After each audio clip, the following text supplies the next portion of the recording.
So in this video, we want to talk about the notion of linearity of a differential equation. This word linearity might have a lot of connotations for you, most likely because of this word. The word line appears in the word linearity, right? And so this makes you, of course, think about lines, lines in the plane. And in fact, lines and things like them play a very large role in calculus and the mathematics that you've learned thus far. Not just because you spent interminable amounts of time learning about various ways of writing down equations of lines. I don't mean that, but also even just in calculus.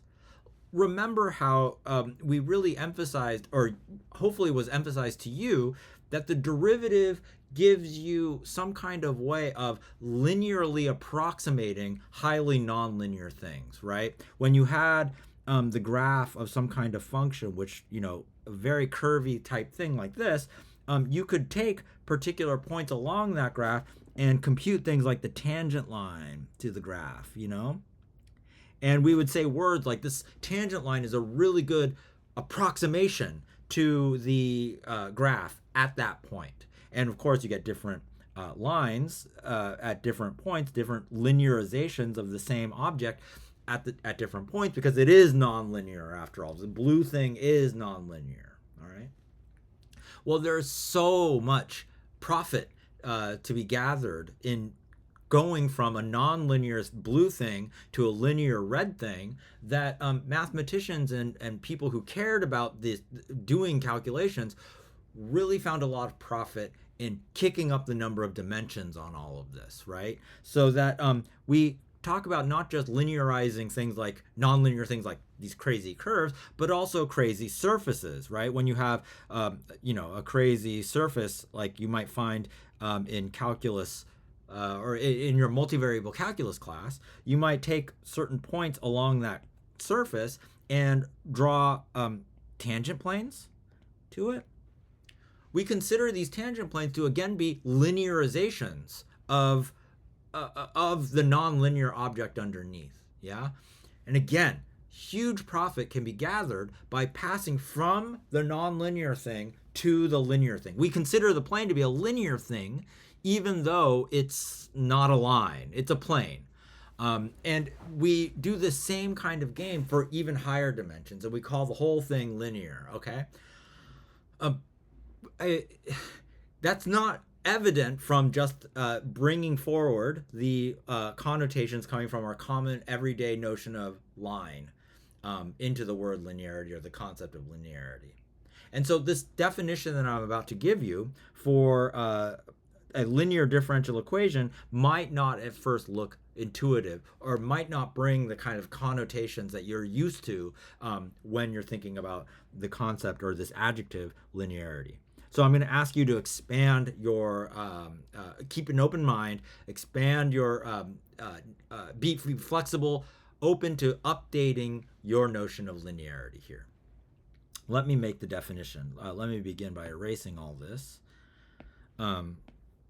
Definition. A differential equation is linear if, so I'm defining this notion, it can be written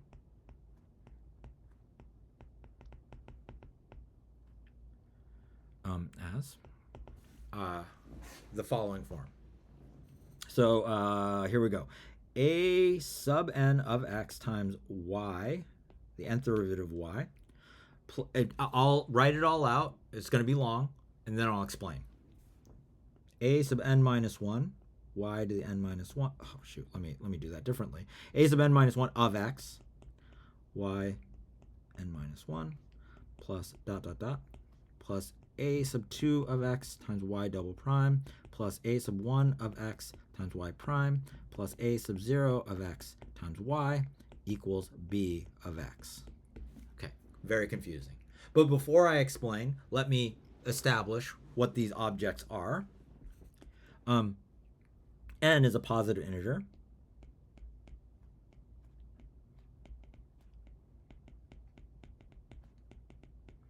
And by the way, n is, of course, as per the previous video, the order of this differential equation. Yeah, and it's a positive integer in order to be, sorry, okay, let me, it's on a definition here. Okay, and these a's, so an minus 1, all the way down to a0, and b are functions. Okay. We sometimes refer to the a's as the coefficients of the differential equation. They're the things that sit in front of the y's and the derivatives of y. Okay, and b we'll give a name to later. We might think of it as something like a forcing term, and I'll try to justify that a little bit today. All right. Yes. Oh, and just one more point about notation, okay, before we get into some examples. These things down here, these are what are called subscripts. Their purpose is for bookkeeping. That's it. Okay? They don't actually do anything except distinguish the various coefficients from one another. Okay? So how do we know that a sub 0 of x is different from a sub 1 of x? Well, because they have different subscripts. Okay? So they're going to be different functions. And notice also how we've organized things in our notation. The a sub 2, for example, is the coefficient of the second derivative in y, right? That's crucial, that we do that pairing and we do that matching, so that again, a sub 2 should be the coefficient of the second derivative of y in this linear differential equation. Alrighty? So just want to make that point. If we wanted to, we could more concisely write all of this if we take advantage of sigma notation, which hopefully you learned in one of your calculus courses. So something like this: the sum from I equals 0 up to n of a sub I of x times the ith derivative of y is equal to b of x. Oh, I should say, but this is a completely equivalent formulation of what's above here. This thing here and this thing here are completely equivalent formulations of being a linear differential equation. One other thing that I should mention about notation, and I forgot to do this a little bit earlier, is these things here. These, of course, are referring to the order of the derivative that we're applying to, in this case, y. All right, so this thing here in total is the nth derivative of y. This is the second derivative of y. That's more familiar to you. We could equally well have written that as y with a 2 inside parentheses. When you have a number inside of parentheses, that's indicating the order of the derivative of the thing. Okay? So good to know. But nobody bothers to write y with 2 in parentheses. We just write y double prime. One more note. This, what is this? This is not a 1, okay? That is a prime. I know it looks exactly like a 1, but it's a prime, okay? And we could have written that as y with a 1 inside parentheses and then superscript. It's just the derivative of y, okay? So don't be weird. But in particular, it's not a 1. I know it looks exactly like a 1. Right. Don't get it all twisted up. I know that this thing is in the superscript position, but it's not a power. This is not y raised to the nth power, okay? Anyway, and then one last point that I want to just say out loud. See this? That we could write as the 0th derivative of y. So I could just as well write this piece right here as y to the 0 inside parentheses. That's equal to y. Okay? It's the 0th derivative of y. And hence, this notation down here is, I think, fully justified now. All right. Notation is an art unto itself, so it's worthwhile to talk about all of this. Okay, great. So this is what's called a linear differential equation, and we care quite a lot about linear differential equations because they're going to make a big impact in how we approach solutions, and we're going to talk about all of this. But in the meantime, let's talk about examples.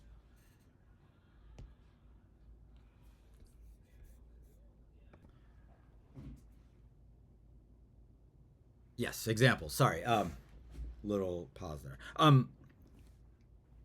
Let's start with our familiar family of examples. Oh, gosh. One other thing I was supposed to say, okay? The other thing I wanted to say is that this definition of linearity of differential equations only applies to ODEs, okay? I should have said an ODE is linear, if it can be written in this way. There is a notion of linearity for partial differential equations, but let's not focus on that right now. Let's keep our focus squarely on ordinary differential equations, all right? So here is an example of a linear differential equation. Y prime is equal to ky. This is the good old exponential growth equation, okay? It's a good friend at this point, right? Well, maybe not, because we haven't fully learned how to kill it. That's not a good criterion for being a good friend, is it? Okay, but this is going to be important to us, all right, is what I want to say. And this thing is linear. Do you believe me?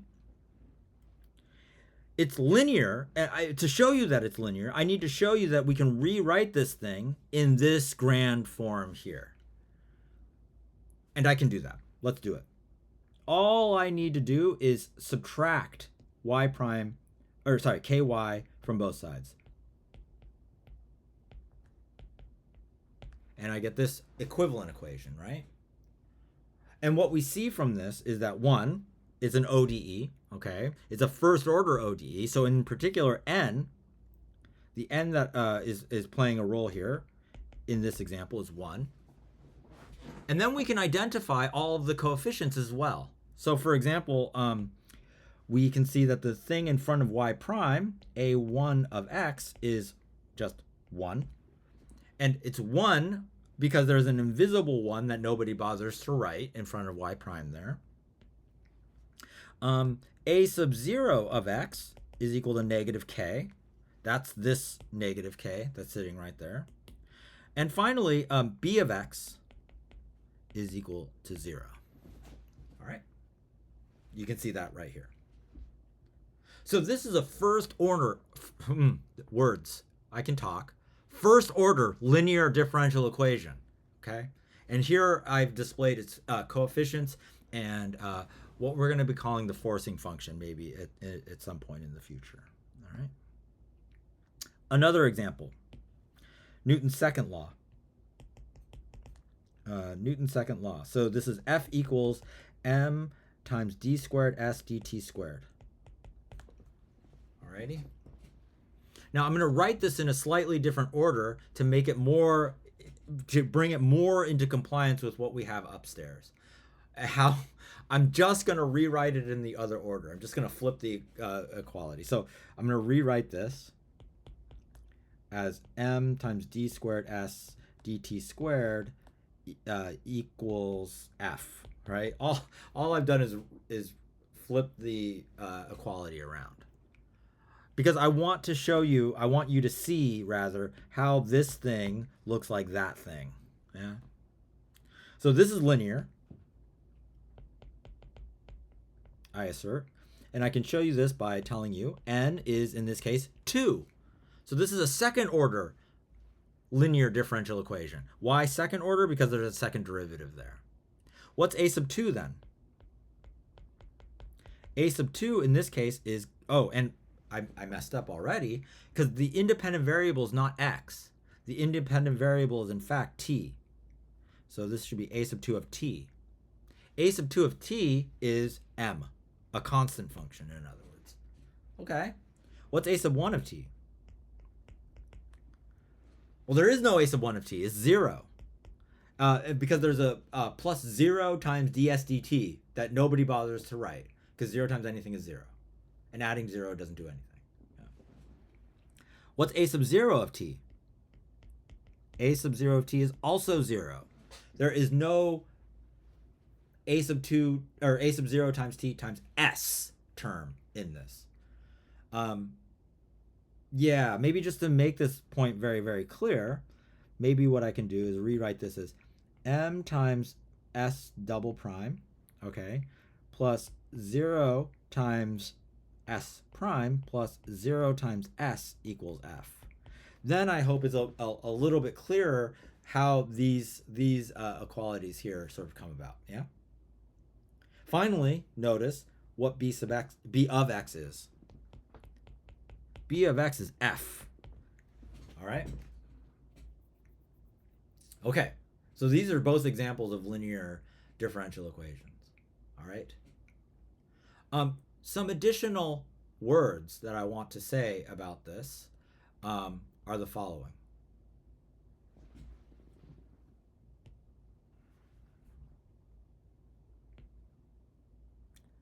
A definition. We say a linear ODE is homogeneous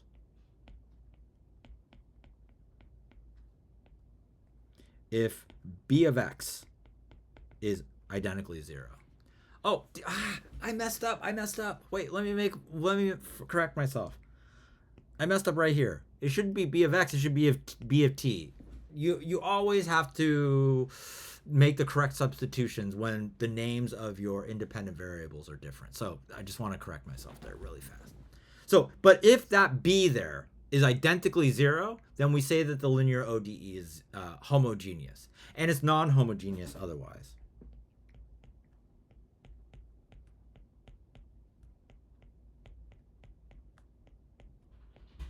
These are just more words that we can use to further classify linear differential equations, okay? So looking at this first example here of the exponential growth equation, this would be a homogeneous equation because b of x is 0. Simple as that. What about the second example? Is it homogeneous or non-homogeneous? Well, here it depends, right? So if f is not 0, then it's non-homogeneous. Sorry, that looks like garbage. If f is not 0, non-homogeneous. Okay? But if f is 0, then of course it is homogeneous. Okay? One more example that I want to give you, and then I want to give you some examples of nonlinear differential equations, maybe in the next video. So definition, a linear ODE has constant coefficients,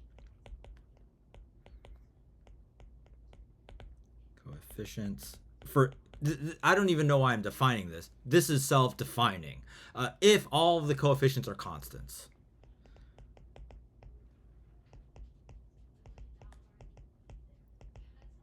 If the coefficients a sub n of x, a sub n minus 1 of x, all the way down to a sub 2 of x, a sub 1 of x, and a sub 0 of x, if these are all constant functions. Okay? So, this is the notion that I'm defining here, constant coefficients. All right? Note that in each of these examples, assuming that, in this first example of exponential growth, we are implicitly assuming k here is a constant. So this is indeed constant coefficient. In the second equation, in our Newton's second law formulation here, it may be the case that this is a constant coefficient if we assume that m and f are constants.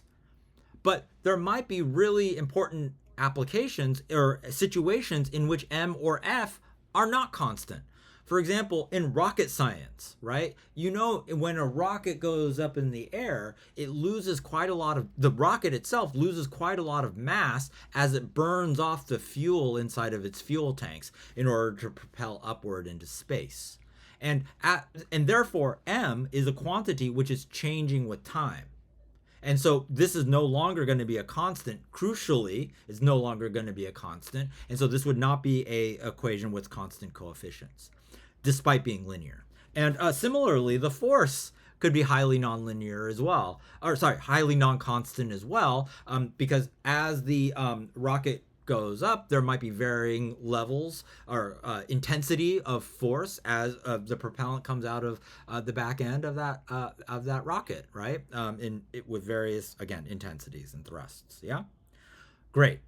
So these, I think we've sort of covered the gambit for this constant coefficient idea.